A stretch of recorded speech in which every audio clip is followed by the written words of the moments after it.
بسم اللہ الرحمن الرحیم۔ ہائی کا وائس چینل میں ہم آپ کو خوش آمدید کہتے ہیں۔ ایک شخص اندھیری رات میں فجر کی نماز پڑھنے کے لیے گھر سے نکلا۔ اندھیرے کی وجہ سے اسے ٹھوکر لگ گئی اور منہ کے بل کیچڑ میں گر گیا۔ کیچڑ سے اٹھ کر وہ گھر واپس آیا اور لباس تبدیل کر کے دوبارہ مسجد کی طرف چل دیا۔ ابھی چند قدم ہی چلا تھا کہ دوبارہ اسے ٹھوکر لگ گئی اور وہ دوبارہ کیچڑ میں گر گیا۔ کیچڑ سے اٹھ کر وہ پھر دوبارہ اپنے گھر گیا، لباس بدلا اور مسجد جانے کے لیے دوبارہ گھر سے نکلا۔ جیسے ہی وہ اپنے گھر سے باہر نکلا تو اس کے دروازے پر اسے ایک شخص ملا جو اپنے ہاتھ میں روشن چراغ تھامے ہوئے تھا۔ چراغ والا شخص چپ چاپ نمازی کے آگے مسجد کی طرف چل دیا۔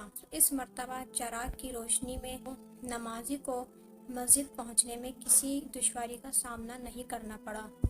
وہ خیریت سے مسجد پہنچ گیا۔ مسجد کے دروازے پر پہنچ کر چراغ والا شخص رک گیا۔ نمازی اسے چھوڑ کر مسجد داخل ہو گیا اور نماز ادا کرنے لگا۔ نماز سے فارغ ہو کر وہ مسجد کے باہر آیا تو وہ چراغ والا شخص اس کا انتظار کر رہا تھا تاکہ اس نمازی کو چراغ کی روشنی میں گھر چھوڑ آئے۔ جب نمازی گھر پہنچ گیا تو نمازی نے اجنبی شخص سے پوچھا، آپ کون ہیں؟ اجنبی بولا، سچ بتاؤں تو میں ابلیس ہوں۔ نمازی کی تو حیرت کی انتہا نہ رہی۔ اس اجنبی کی یہ بات سن کر نمازی سوچنے لگا، ابلیس شیطان کیسے مجھے مسجد تک چھوڑ سکتا ہے؟ اس کا کام تو لوگوں کو بہکانا ہے۔ تو اس شخص نے بڑی حیرت کے ساتھ ابلیس سے پوچھا، تجھے تو میری نماز رہ جانے پہ خوش ہونا چاہیے تھا، مگر تم تو چراغ کی روشنی میں مجھے مسجد تک چھوڑنے آئے۔ ابلیس نے جواب دیا کہ جب تمہیں پہلی بار ٹھوکر لگی اور تم لباس تبدیل کر کے مسجد کی طرف پلٹے تو اللہ تعالیٰ نے تیرے سارے گناہ معاف فرما دیے۔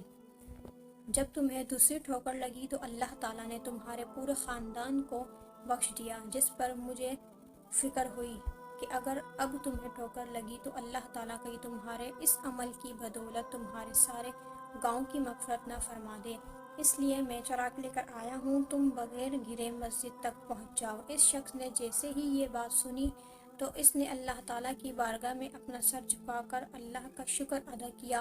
تو دوستو، یہ ہے ہمارے رب کی شان۔